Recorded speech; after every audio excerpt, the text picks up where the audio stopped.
On today's episode, the Chicago Blackhawks looked spectacular through 40 minutes on Saturday afternoon, but wound up blowing a 3-0 lead to the Vegas Golden Knights en route to a 5-4 overtime loss. Then, the Buffalo Sabres are also in town tonight for a matchup at the United Center. I'll be going over a full preview of the contest between the Blackhawks and the Sabres. And then to wrap things up, per usual, to start off the week will be our Mailbag Monday fan segment. All that and plenty more right here on Locked On Blackhawks.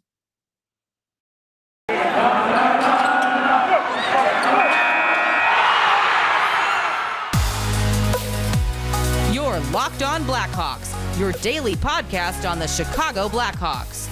Part of the Locked On Podcast Network, your team every day. Welcome in to the Locked On Blackhawks podcast, your daily podcast on the Chicago Blackhawks. Today is Monday, March 28th. I'm your host, Jack Bushman. You can find me out on Twitter at JackBushman2, or you could also go and check out my Strictly Blackhawks account at Talkin' Hockey for all the latest Blackhawks news and updates. And if you're listening to the audio version of today's episode and you like what you're hearing, then please go and show some support first by following the podcast, which will only take a quick couple of seconds. A quick click of the button will help me out tremendously. Go leave the show 5 stars if you like what you're hearing today as well. And you can also go and leave me a review. Best of all, it's 100% for free wherever you may be listening to your podcast, whether that be through Apple Podcasts, Odyssey, Spotify, Google Podcasts, etc. It's all 100% for free. And if you go and follow the show right now, then you'll be able to get the latest episode as soon as it comes out each day. And if you're not already watching the video version of today's episode, then definitely be sure to go and check out Locked On Blackhawks on YouTube. If you haven't gotten the memo already, folks, each episode from here on out is going to have a video version attached to it as well. So if you haven't done so already, please go and subscribe to Locked On Blackhawks on YouTube. I would greatly appreciate it. Go and smash the like button for me. And also be sure to turn on those push notifications so you can be notified when the episode is uploaded to YouTube each and every day. All right, good afternoon, everyone. And as always, thank you for tuning into another episode of Locked On Blackhawks, your one-stop shop for all things Chicago Blackhawks. Hope everyone out there enjoyed their weekends, even though we're kind of into like third winter now. We got a couple flashes of some good weather a few weeks back, but now we're back in the 20s and 30s. That's just how Chicago be this time of the year. But real quick, before I get into all the good stuff today, folks, I got to remind you that today's episode is brought to you by BetOnline, which is the fastest and the easiest way to bet on your favorite sports and Vegas casino games. BetOnline, where the game begins. All right, let's open things up today, folks, by talking about the Blackhawks' disappointing 5-4 overtime loss to the hands of the Vegas Golden Knights on Saturday afternoon. And man, what a complete 180 this game took, because through the opening 40 minutes, despite Vegas being in a situation where, they really needed to pick up a victory, I believe, coming into that game on Saturday afternoon, they were 1 point back of the Dallas Stars for the final playoff spot in the Western Conference, but had 4 games in hand over Dallas. So they really needed to come away with 2 points in that one. But in the first 40 minutes, the Hawks looked like the more desperate team that was trying to make a postseason push. I mean, they really had control of this game through the first 2 periods. They did get off to kind of a slow start in the first few minutes of that opening period. But once they got on the board, once Dominic Kubalik opened the scoring, which was very nice to see after Kubi was healthy scratched on Thursday night up in Los Angeles. A very nice response from Kubalik on Saturday afternoon, I thought, having one of his better games in recent memory in the last couple of months, honestly. I believe that's just Kubalik's 3rd goal in his last 25 games and only his 12th on the season. So it's been tough sledding for Kubalik here. Basically all season long, but it was nice to see him have a better performance on Saturday afternoon against Vegas, where, as I just mentioned, he kicked off the scoring. And really after that point, all the momentum kind of switched into the Blackhawks' favor throughout the remainder of the first period and through a majority of the second as well. And in that second period, the Hawks were able to capitalize on a couple of big opportunities to vault ahead 3-0. We saw Alex DeBrincat just make a magnificent pass to set up Jonathan Taves' backdoor for a tap-in. I believe that's 4 consecutive games with an assist for Alex DeBrincat. And I think he was the best player on the ice on Saturday afternoon. It seemed like each and every shift that he had, the Blackhawks were moving the puck well in the offensive zone, and he was creating for his teammates, whether that be with the top line or in this instance with Jonathan Taves. And for Jonathan, it's actually it's only his 9th goal of the season, but it is his 5th in the last 9 games. And I saw this stat on Twitter as well. In his last 30 games, when he's been healthy, Jonathan Taves now has 9 goals and 10 assists for 19 points. So after, that dreadful start to the year where Taves didn't have a goal through the opening 25 games, he certainly has been playing better as more and more time has passed. And I thought it was also interesting in a recent article that he had, in a recent conversation that he had with Mark Lazarus, which he turned into an article.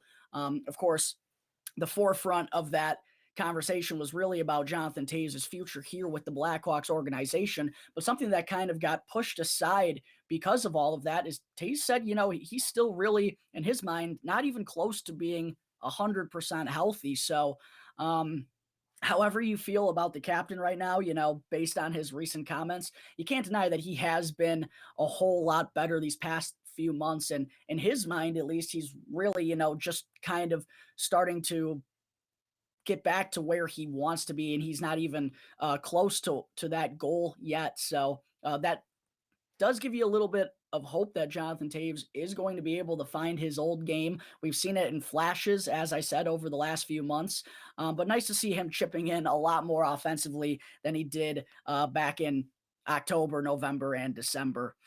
And then after Taves made it 2-0, Dylan Strome capitalized off a juicy rebound from Golden Knights goaltender Logan Thompson. Caleb Jones rips one from the point. Stromer jumps on the rebound to make it 3-0. And that's also Dylan Strome's 10th goal in the last 11 games. I mean, he's been absolutely red hot here, as the entire top line for the Blackhawks has been. No surprise there that they've carried us all season long. If we've learned anything about this Blackhawks team this year, it's that the top line of DeBrincat, Strome, and Patrick Kane probably should be getting another crack at it next year, especially, Kane and DeBrincat hopefully aren't going anywhere, but Dylan Strome's really the man in question there. But based on what we've seen out of this top line the last few months, I don't know what more he has to do to get another opportunity, even if it is on a 1-year contract extension in the offseason. Anyways, that put the Blackhawks ahead 3-0 heading into the third period, and it felt like they had, full control over the game. But then in the third, things just got out of hand in a hurry. Not even 4 minutes into the period, and Vegas had already managed to tie the game up 3-3. And with their backs against the wall, really against the wall, they clearly were just the more desperate team out of the gate. That, as I mentioned, they really needed to pick up a win in this one in order to keep their playoff hopes alive. And it was like the Blackhawks were just on their heels right out of the gate. Like, they couldn't even take a breath to relax and realize what happened. Even after Derek King called that timeout when the score was 3-2 in the blink of an eye, even after that point, the Blackhawks were still playing scrambly. It's just like they lost their fundamentals. And, it just sucks because all their hard work through 40 minutes was gone just like that. Scores tied up 3-3. The crowd's back into it. They're going nuts. And all that good that they did through the first 40 minutes, it was all for naught just because of a few, of a tough first couple minutes to open up that period. And for the Blackhawks, what I wanted to be sure to talk about today is that just how bad they've been in terms of momentum goals and momentum moments throughout the course of the season. I've touched on this a few times over the year, but what I mean by momentum goals and momentum moments, for those of you that don't know, I actually kind of got this term from the guys from Locked On Senators when I spoke to them very early on in the season when the Hawks, that was actually their first victory of the year. But basically, what momentum goals and momentum moments are, it's the first and last minute of a period, and also the next minute after either scoring a goal or allowing a goal. And all season long, the Blackhawks have not been good in these instances. And what's that a sign of? It's a sign of a bad team. And when you struggle in these times, you give your opponent a chance no matter what the score is. And we've seen, man, where was it recently? Can't think of it off the top of my head, but the Blackhawks were up 4 goals. I forget. It was against Anaheim, I believe, where they had that ridiculous first period. They could have potted 8. I think they went up 4-0. And just like that, the Ducks were right back into it. So in momentum moments, the Blackhawks have not been a well-connected and a poised team. They've been on their heels and they allow things to unravel in quite a hurry. And this was not the first, second, third, or fourth time this year where we've seen the Hawks surrender, a couple of goals in the matter of a minute. They just can't get the bleeding to stop. And that's really, like I said, a sign of a bad team, sign of a team that can't close a lead out no matter what it be. And even after allowing those 3 goals in the matter of 3 minutes, threes were wild there in the third period, by the way.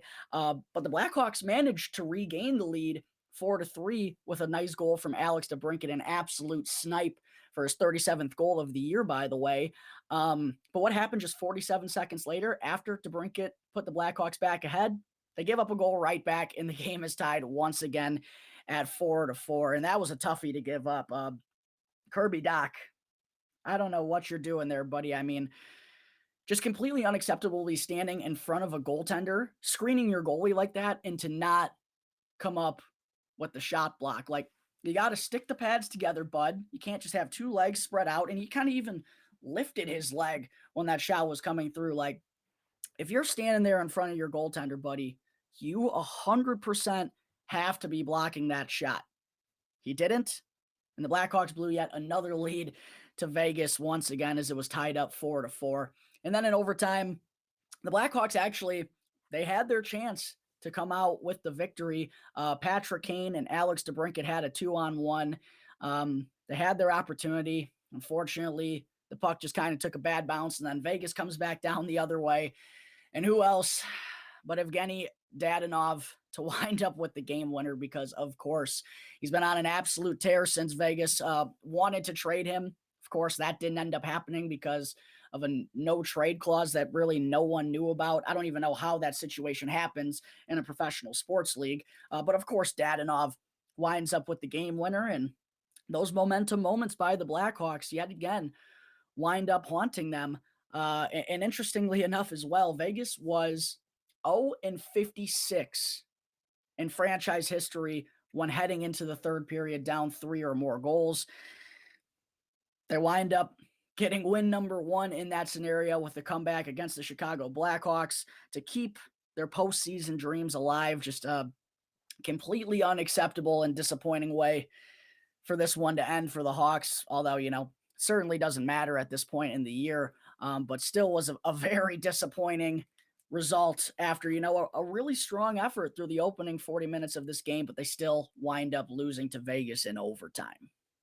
All right, there are my thoughts on the Hawks choking away a 3-0 lead in the third period against Vegas. Coming up in just a moment, I will be getting into a quick preview of tonight's matchup with the Buffalo Sabres at the United Center. But first, I need to talk to you all about Built Bar, which is a protein bar that tastes just like the candy bar. It's the new year, so that means New Year's resolutions. And I know we're already getting into April, but if your resolution, if you've broken it already, if it was about eating fit or getting fit or even eating healthier, then you got to make sure to get back on that plan and include Built Bar in it, because right now you can get the best of both worlds with Built Bar, delicious and healthy. And have you tried Built Bar Puffs yet?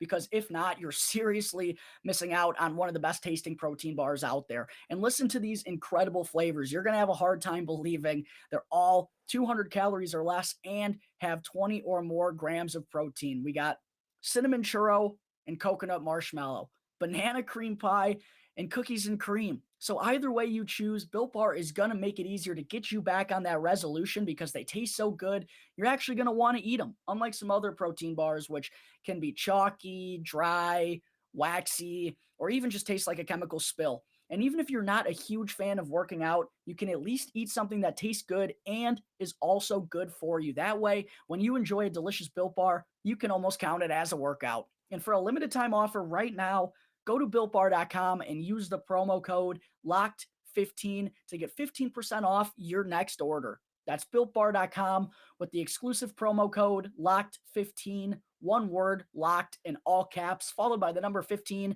to get 15% off your next Built Bar order. All right, we're back here on Locked On Blackhawks, getting into segment 2 now today. I also wanted to be sure to get into a quick preview of tonight's matchup with the Buffalo Sabres. That's going to be a 7:30 p.m. Central Time puck drop at the United Center and will be televised on NBC Sports Chicago for all those curious, which I know. I mean, I'm personally going to be at the game tonight. Humble brag. Hence why I'm repping a Blackhawks jersey today on the show, feeling extra festive, folks.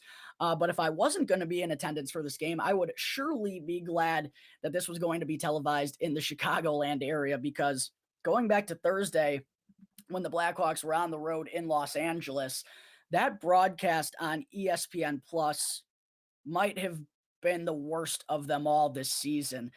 Leah Hextall and Ray Ferraro, I mean, they were absolutely atrocious, and that might honestly not be describing it well enough. I mean, Hextall didn't even know the names of the players out there.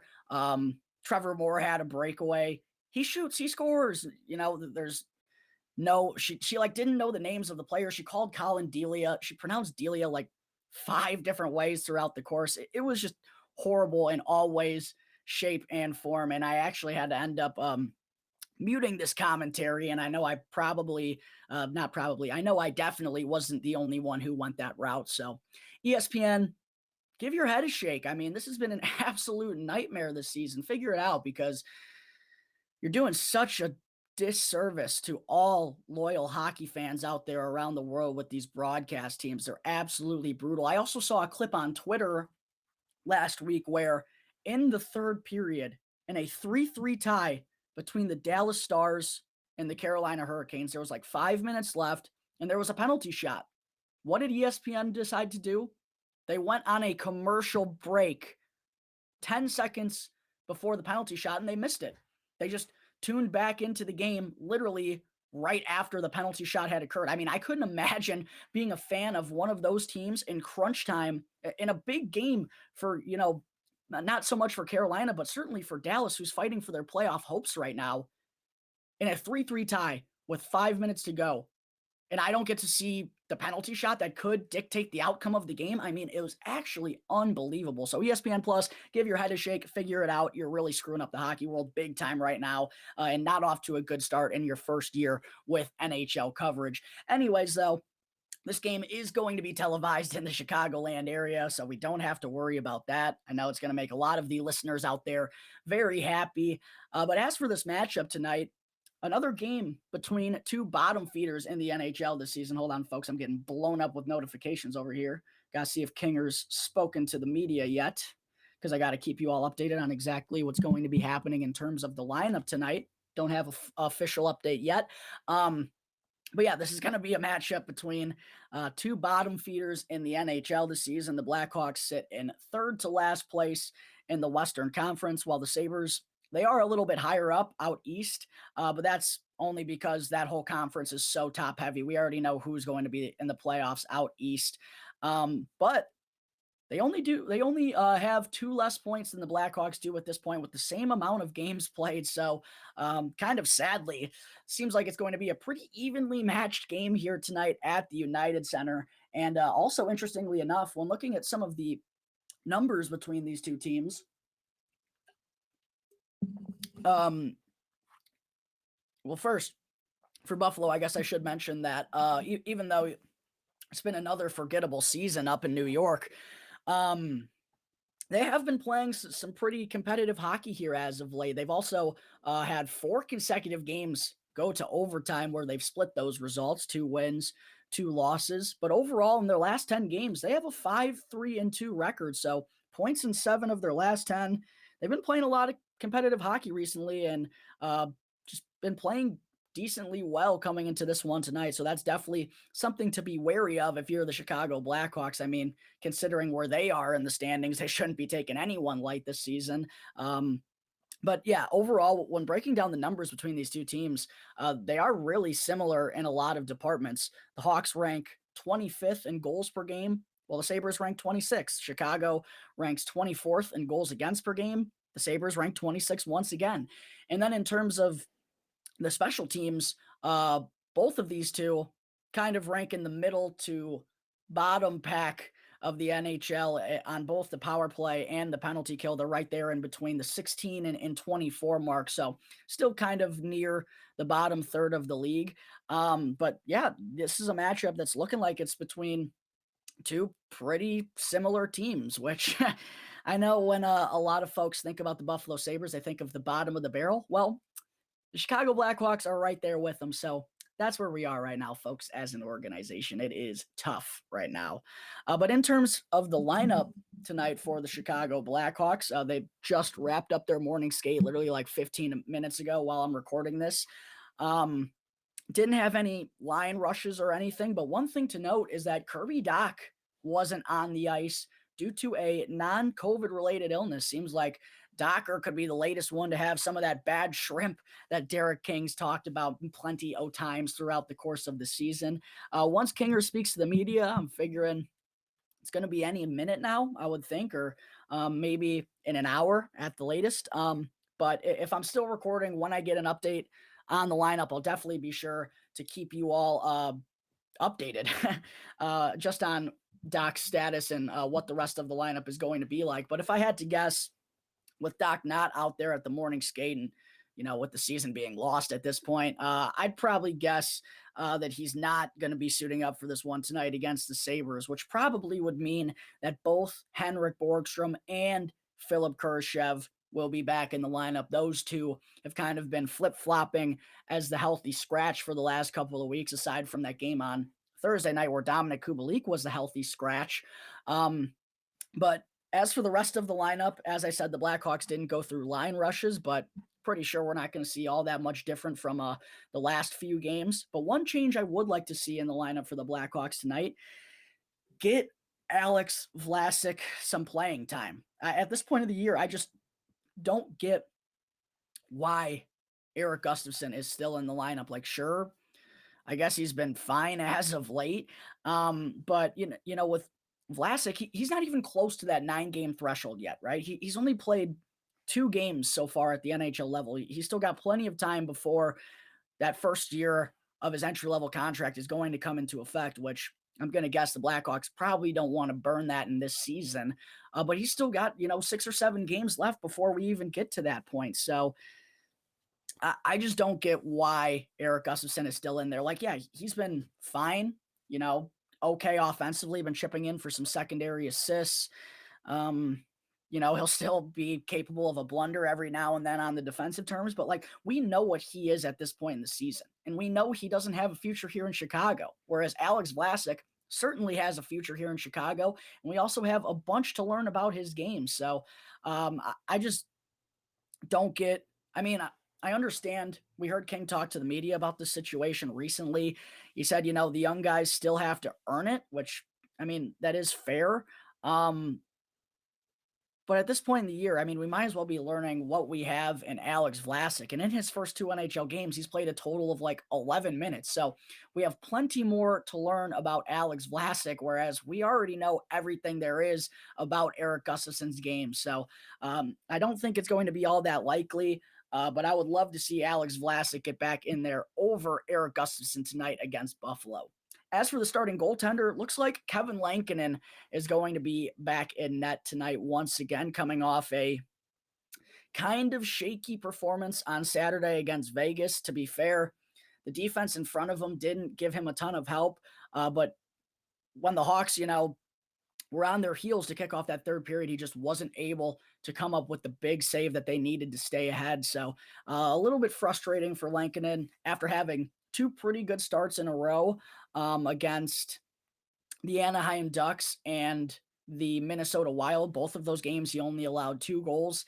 kind of had another step back on Saturday against the Golden Knights. And honestly, I kind of would have liked to see Colin Delia get another game in tonight before the back-to-back coming up this week down in Florida.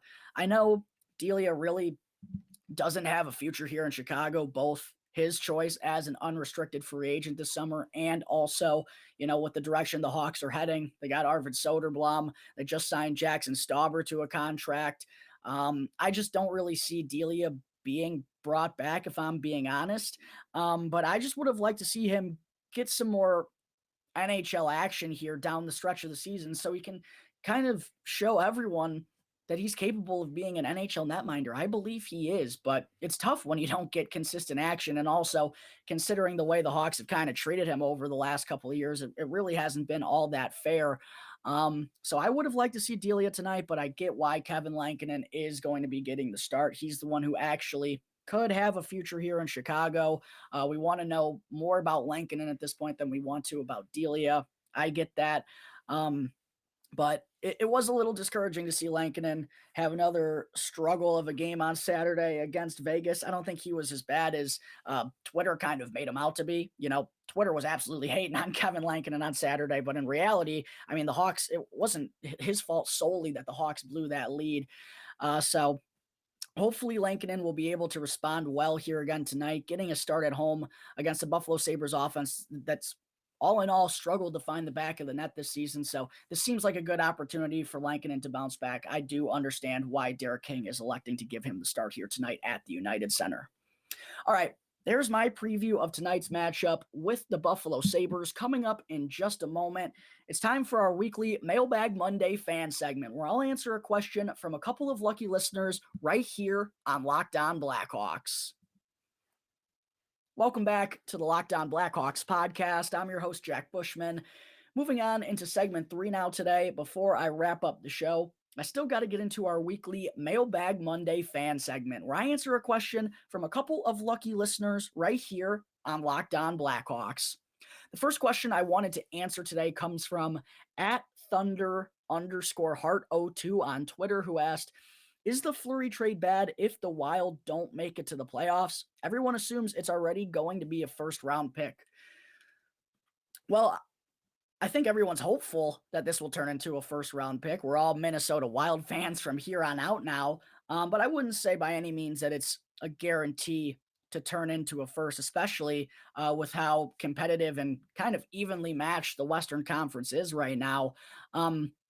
But I mean, I'm going to hope the Wild are going to make the playoffs, but even if they don't, this was still a trade that Kyle Davidson absolutely had to make, right? We learned that Marc-Andre Fleury had a, quote, very, very short list, meaning I could only see probably 2 or 3 teams, even if that he'd be willing to get traded to move his family once again. And Minnesota, honestly, was a place I was saying for quite a while because it's a rather short travel for him to get back to Chicago and see his family. He wouldn't have to pick them up and move them if he went that route, which we actually heard him talk to the media about that and say, yeah, his family is staying in Chicago, even though he's in Minnesota, but it's a short travel. So I kind of predicted that right. But even if this doesn't turn into a first-round pick, like I said, Kyle Davidson had to do it. We absolutely had to get something in return for Marc-Andre Fleury. Just wouldn't make sense to keep him on going forward with the direction the Blackhawks are heading in. You don't need a 37 or 38-year-old goaltender, although he is still a Vezina level guy. It just doesn't really make sense when, frankly, the Blackhawks shouldn't be all that interested in winning going forward. They're kind of focused on getting better draft picks and building through those picks in the future. So for many different reasons, it made sense for the Blackhawks to move on for Fleury, even if it doesn't turn into a first, which definitely would suck. This was something Kyle Davidson absolutely had to do. Doesn't sound like there was another situation out there where Fleury would be willing to get traded to and Davidson would be willing to get a first-round pick. So he kind of had to take a chance here in this situation by banking on the Wild, making it to the Western Conference Final. I hope they get that far, but even if they don't, this was still a trade that he absolutely had to make it, and it's not a bad trade by any way, shape, or form, in my opinion. The second question I wanted to answer today comes from @Chi-Town Sports, who asked, How is the Jake McCabe signing going, and how did the Tyler Johnson trade end up? I actually wanted to be sure to pull up Jake McCabe on Hockey Reference because there were some numbers I wanted to go over, but all in all, it has been a really rough go of it so far for Jake McCabe in his first year here in Chicago. Not the shutdown defenseman that the Blackhawks were hoping to be getting in the market this past summer. At the same time, it's only one season. I don't want to judge Jake solely on that, especially when the team around him has been a dumpster fire. But we got 3 more years of Jake McCabe after this season, and he's going to have to undoubtedly pick it up in order to prove his worth of this contract. And I think the most head scratching part of him, really struggling this year is he was reunited with Connor Murphy, who they were teammates back with the U.S. national team when they were coming up into the NHL, coming up into the draft. They played together as defensive partners. And so far this year, those two have been terrible together. Nothing short of that. Like, they actually have been awful. And after I talk about this, I actually want to go look at Natural Stat Trick, which is just a phenomenal website as well. I recommend all hockey fans go and check it out because you get so much more numbers on players, defensive pairings, lines. It's really a fantastic website. But for Jake McCabe in particular, one thing that stands out to me is listen, I'm not a solely analytics guy. I like the eye test and I like analytics and putting them together. But with defensemen, it's a little tough to kind of gauge how well they're doing out there, especially if they're a defensive defenseman where they're really not chipping in for all that much offensively. So I think in this instance, analytics will help you kind of understand how a season has been going for a defenseman who isn't regularly putting up points, and you can't base them solely off of that. For McCabe, though, one thing I will add, he's now got 7 assists in his last 9 games. So he has been picking up a little bit offensively. But in terms of defense, this has probably been his worst season since becoming a member of the National Hockey League. Corsi percentage is 36.7. To put that in perspective, his career low coming on the Buffalo Sabres in the last 6 years was 44.1. He's at 36.7 this year, meaning whenever Jake McCabe is on the ice, the Blackhawks are playing defense. He's not helping them in transition. He's not helping them move the puck into the offensive zone and through the neutral zone. When he's on the ice, he's been stuck in his own zone playing defense, which that's kind of his role in the first place. He gets a lot of defensive zone starts. 71% of his starts this year come in the defensive zone. So that surely has to go into account. But at even strength this year, Jake McCabe has been on the ice for 38 goals for to 81 against. He's getting doubled up. So it's been really rough sledding for Jake McCabe this year. And I don't really understand why, because on a poor Buffalo Sabres team, he was really one of the shining points and one of the brighter spots of that team overall. Hasn't been able to do the same thing here in Chicago so far. It's going to be a big next year for Jake McCabe because he's got a lot of people to prove wrong. I still have hope, and I still do believe that he can be a solid second pairing defenseman for this team. But I mean, you can't not be concerned based on what we've seen so far this year. And that pairing with Murphy, I really don't understand why they've been so dreadful together. So both of those guys, honestly, really have a lot to prove going forward. It hasn't been a very good season for either of those two in particular. As for the Tyler Johnson trade, even though he's missed the majority of the season now, another bad break for Johnson. Took a dump in from teammate Dominic Kubalik to the head. He's been in concussion protocol ever since. We have seen him on the ice recently, though, so he could be nearing a return before the end of the season. But all in all, I mean, that trade was an absolute slam dunk, even if Johnson hasn't been on the ice, because the Blackhawks received not only Johnson, but a 2023 second-round pick from the Tampa Bay Lightning in exchange for Brent Seabrook's contract. Brent Seabrook is never going to play another NHL game. The only reason Tampa Bay wanted that is because they're in cap hell and they can use some of his long-term injured reserve relief to give them some more options financially, right? So we gave up nothing to get Tyler Johnson in a second-round pick. I mean, Tyler Johnson could never play another game as a Chicago Blackhawk, and this would still be an absolute slam dunk. One of Stan Bowman's better moves, honestly. I mean, to get basically a free second-round pick, especially considering where we're heading now, It's an absolute A+. You absolutely had to do it. Brent Seabrook's contract meant nothing to us, especially now heading in a rebuild where we're not going to be in a financial crunch. And also, he was never going to play another game. So even though it's been such a tough year for Johnson, and I'm really intrigued to see what they're going to do with him moving forward because he's still got 2 more years on his current deal. And he's someone who's also kind of a tweener right now. Do the Blackhawks really want to keep him on for the next couple of years when they're not going to be all that good? I'm going to guess not. So I think they're probably going to be trying to move Tyler Johnson, if I would have to imagine, in the offseason. But even though it's been an injury-plagued year for him, the Blackhawks got a free second-round pick out of this. So all in all, it's an absolute win for the Blackhawks and another trade that simply had to be done. I mean, it absolutely made too much sense. I know Johnson's deal isn't great, but to get a second round pick, that's a big asset in return. The Blackhawks surely need more and more of those going forward. All right, folks, I think that is going to wrap up Monday, March 28th episode of Locked On Blackhawks. Thank you all for tuning into the show, and be sure to go and check out Locked On Blackhawks right now. Go check it out on YouTube and subscribe. Go check it out on your favorite podcast app and follow, and you'll be able to get the latest episode as soon as it comes out each day. And after the show, be sure to go and check out Lockdown Fantasy Hockey, as hosts Steele Roden and Flip Livingstone are going to help you become the expert of your fantasy league. It's free and available on all platforms, so be sure to check out Lockdown Fantasy Hockey right now, wherever you get your podcasts. Once again, thank you for tuning into today's episode. I'm your host, Jack Bushman. You can find me out on Twitter at JackBushman2, or you could also check out my Strictly Blackhawks account at Talkin' Hockey for all the latest Blackhawks news and updates. And for any questions at all regarding anything related to the show or to the Blackhawks, feel free to email lockdownblackhawks@gmail.com. You can hit me on any one of my Twitter accounts, or you can call 708-653-0572 to leave a voicemail. So until tomorrow's episode, go Hawks.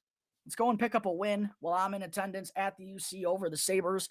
And thanks again for listening to another episode of Locked On Blackhawks, part of the Locked On Podcast Network, your team every day.